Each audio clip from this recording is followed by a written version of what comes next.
बिस्मिल्लाहिर्रहमानिर्रहीम। अस्सलामु अलैकुम वरहमतुल्लाहि वबरकातुह।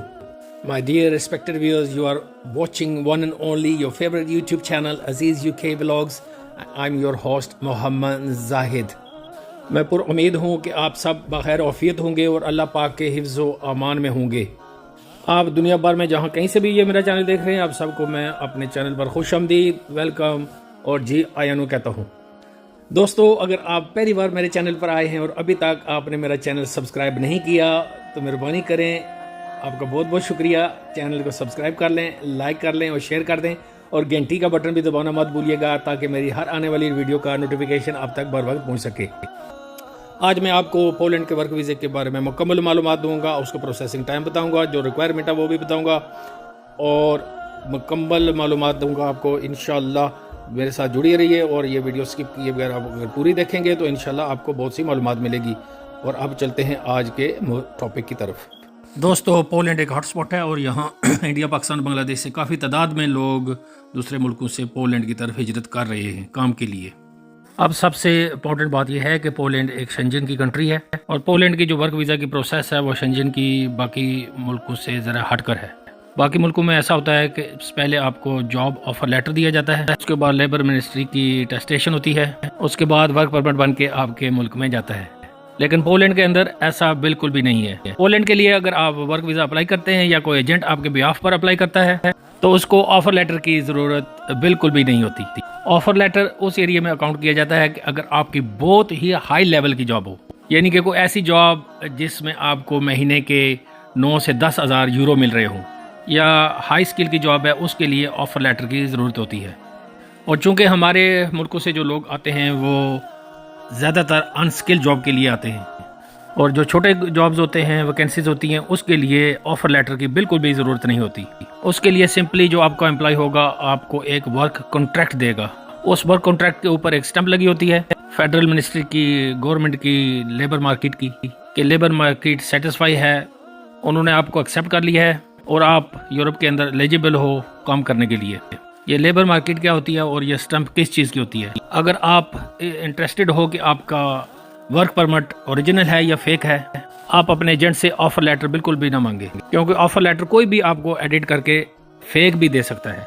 लोग हज़ारों के हिसाब से फेक वर्क परमिट खुद ही प्रिंट करके लोगों को दे रहे हैं और लोगों को, सादा लोगों को लूट रहे हैं। ऑफर लेटर के ऊपर आपने नहीं जाना, आपने लेबर मार्केट की जो स्टैंप होती है, जो रेड कलर की होती है, ऐसी स्टैंप आपके वर्क परमिट के पीछे लगी हुई आपको मिलेगी रेड कलर की।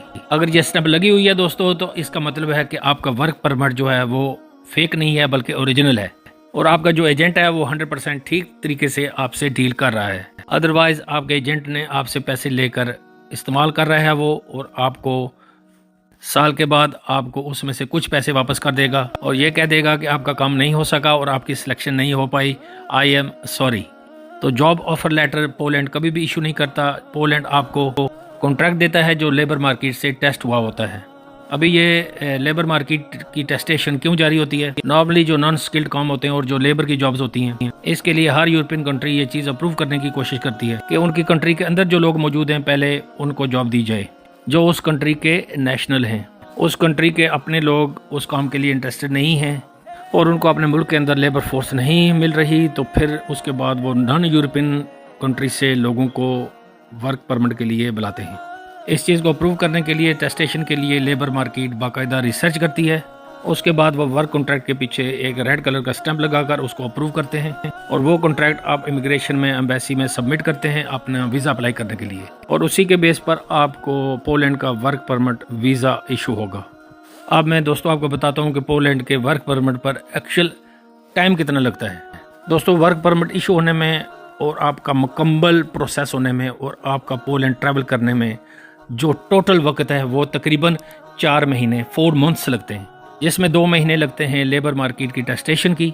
1 महीना आपको दिया जाएगा कि आपने वर्क परमिट अप्लाई करना है एम्बेसी में वीज़े के लिए। दोस्तों, जो मैक्सिमम टाइम प्रोसेस है 4 महीनों से ज़्यादा है, बिल्कुल भी नहीं लगता। 4 महीनों में इंशाअल्लाह अज़्ज़ व जल आपका काम हो जाएगा और आप पोलैंड पहुंच जाएंगे। अगर इससे ज़्यादा वक्त लग रहा है दोस्तों, तो आप समझ जाइए कि आपका एजेंट आपसे के साथ फ्रॉड कर रहा है और आपने जितने भी पैसे दिए उसमें से वो 40-50 हज़ार रुपया काट कर बाकी आपको देकर आपका वक्त भी ज़ाया करेगा और फिर आपसे माजरत भी कर लेगा। प्लीज़ ऐसे एजेंट के पास बिल्कुल ना जाइए जिसका रिकॉर्ड ख़राब है। वो लोगों को पैसे लेकर अपने पास रख कर इस्तेमाल करता है पैसे, और बाद में माजरत करके थोड़े पैसे उसमें से काट कर प्रोसेसिंग फ़ीस के नाम पर और बाकी आपको वापस दे देता है और आपका काम भी नहीं करता। नाज़रीन, मैं आपको यही मशवरा दूंगा कि आप ख़ुद ही पोलैंड के वर्क वीज़े के लिए अप्लाई करें, किसी एजेंट के पास ना जाएं।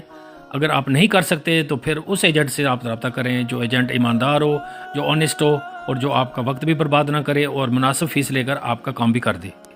और पोलैंड का वर्क परमिट जब आपको इशू होकर आ जाता है तो वो 2 तरह का होता है। एक तो होता है वो मैनुअल फॉर्म में, और सेकंड वो कि ये आपके लिए इलेक्ट्रॉनिकली स्टैम्प होता है और वो मिलता है आपको प्रॉपर इलेक्ट्रॉनिक फॉर्म के अंदर, उस पर कोड लिखे होते हैं। दोस्तों, आपको जॉब अप्लाई करने के लिए 2 ही चीज़ों की ज़रूरत है, एक आपकी CV और दूसरा आपका कवर लेटर। कवर लेटर में आप डिफाइन करते हैं कि आपका एक्सपीरियंस क्या है, और CV में आपके बारे में तमाम तरह मालूमात होती हैं, और CV आपने बनानी है यूरोप फॉर्मेट में। आप गूगल पर जाकर सर्च कर सकते हैं कि यूरोप फॉर्मेट CV कैसे बनती है। दोस्तों, पोलैंड में सबसे ज़्यादा इस वक्त आपको बताऊं कि हाई डिमांडेड जॉब्स है वेयर हाउस वर्कर्स की। पोलैंड में बहुत ज़्यादा फैक्ट्रियां ओपन होती हैं और उसमें वेयर हाउस वर्कर्स की बहुत हाई डिमांड है। जैसे पैकिंग का काम होता है और लोडर की ज़रूरत है जो सामान उठाकर ट्रक में लोड करते हैं। वेयर हाउस मैनेजर भी आप बन सकते हैं और वेयर हाउस इंचार्ज के लिए भी आप अप्लाई कर सकते हैं। ऑडिटिंग की जॉब के लिए आप अप्लाई कर सकते हैं। इसके अलावा वेल्डिंग की जॉब बहुत ज़्यादा डिमांड है, जो वेल्डिंग जानते हैं, जो वेल्डिंग का काम करते हैं। ये नहीं कि हुनरमंद लोगों की बहुत ज़्यादा पोलैंड में ज़रूरत है। आप किसी किस्म का भी हुनर जानते हैं, आप मैकेनिक हैं, आप शेफ़ हैं, आप किचन का काम जानते हैं, आप ड्राइवर हैं, आपका कंस्ट्रक्शन में आपको कोई तजर्बा है, तो आप पोलैंड में बआसानी जा सकते हैं और जॉब भी हासिल कर सकते हैं।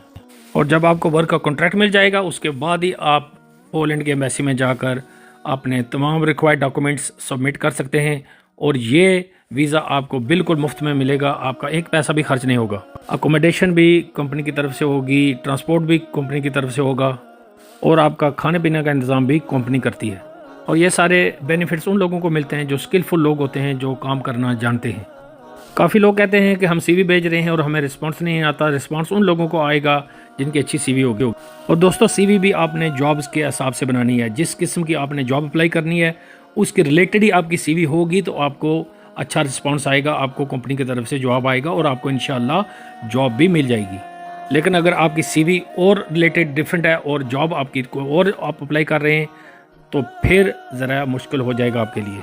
दोस्तों, अगर 1500 CVs उनको मिलती हैं तो उनमें से 2 या 3 ही बंदे सिलेक्ट होते हैं। ये बहुत से ममालिक से लोग अप्लाई करते हैं, तो जिसकी CV अच्छी होगी जॉब तो उसी को ही मिलेगी। आपने अपने CV को अच्छी तरह से डिज़ाइन करना है और कवर लेटर में हर चीज़ को मेंशन करना अच्छे तरीके से। शेफ़ की भी बहुत डिमांड है। लॉन्ड्रेट की जहाँ पर कपड़े धोए जाते हैं उसकी भी काफ़ी डिमांड है। और जो लोग पोलैंड का वर्क वीज़ा हासिल करना चाहते हैं, ये सही वक्त है उनको वो अप्लाई करें। और पोलैंड की जो सैलरी है वो तकरीबन 5-5.5 लाख पाकिस्तानी आप बड़ी आसानी के साथ वहाँ पर अर्न कर सकते हैं। और अगर आप ओवर टाइम काम करते हैं तो आपको टाइम एंड ऑफ भी मिल जाता है।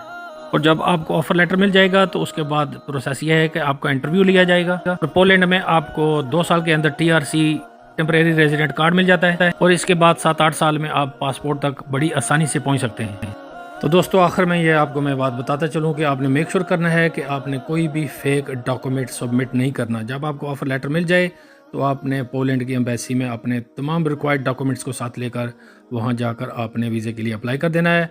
और इसके लिए जैसे कि मैंने आपको बताया कि मैक्सिमम 4 महीने लगते हैं, इससे ज़्यादा वक्त नहीं लगता। इंशाल्लाह आपको पोलैंड का वीज़ा मिल जाएगा। उम्मीद करता हूँ कि आज की वीडियो मेरी आपको अच्छी लगी होगी। अगर अच्छी लगे तो इसको लाइक, सब्सक्राइब और शेयर ज़रूर कर दें। अब अगली वीडियो तक के लिए अपने मेज़बान मोहम्मद जाहिद को दीजिए इजाज़त। अपने और अपने गिरदोनवा के लोगों का खूब ख्याल रखिए गया। फ़ी अमानिल्लाह।